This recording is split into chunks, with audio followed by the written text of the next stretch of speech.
naman, kung hindi, baka tuloy-tuloy na nabugbugin yung iba pang mga mangingisdang Pilipino.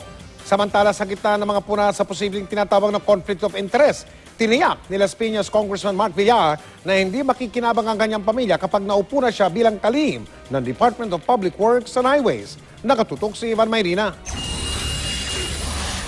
Re-elected bilang Las Piñas representative pero hindi congressman kundi sekretary ang magiging titulo ni Mark Villar sa susunod na administrasyon. Isa siya sa mga unang itinalaga ni incoming President Rodrigo Duterte sa kanyang gabinete bilang kalihim na ikalawang pinakamalaking ahensya ng pamahalaan, ang Department of Public Works and Highways. Of course, traffic. Napakalaking problemang traffic. We lose 2 billion pesos a day in terms of productivity sa traffic pa lang. That's an issue we have to address. Flood control. That's another issue. Si Villar ay nagtapos sa Economics and Philosophy sa University of Pennsylvania sa Amerika at may Masters in Business Administration sa University of Chicago. Pero merong bumatiko sa pagkakatalaga kay Villar. May conflict of interest daw dahil nasa larangan ng real estate at construction ang pamilya Villar. Ang real estate developer na Vista Land, pinamumunuan ng kanyang ama na si dating Senate President Manny Villar. 10 taon namang pinamunuan ng kongresista ang Crown Asia, isa sa pag-aari ng kanyang pamilya. That's precisely why we have laws that resolve these conflicts of interest, and that's why you have means such as yung inhibition, divestment.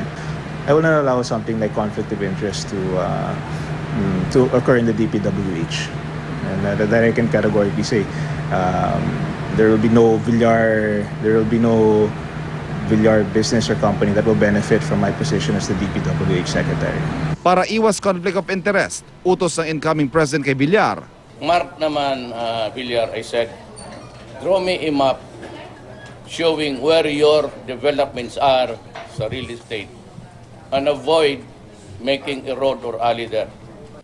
Siniguro naman ni Villar na magiging transparent siya bilang pinuno ng isa sa sinasabing pinakatiwaling ahensya ng pamahalaan. Ang bilin sa akin ni Presidente, ayaw niya ng korupsyon sa DPWH, and that is what I will implement. Ako naman, may 10 years ako in the private sector sa real estate. So may experience po ako sa master planning. And at the same time, nagkaroon din ako ng experience for 6 years sa Kongreso. So napakalawak ng aking karanasan sa politika at sa private sector. Nagkausap na raw si Villar at outgoing DPWH Secretary Rogelio Singson. Balak daw niyang ituloy ang mga nasimulang reforma ni Singson. Ivan Mayrina, Nakatutok, 24 Oras.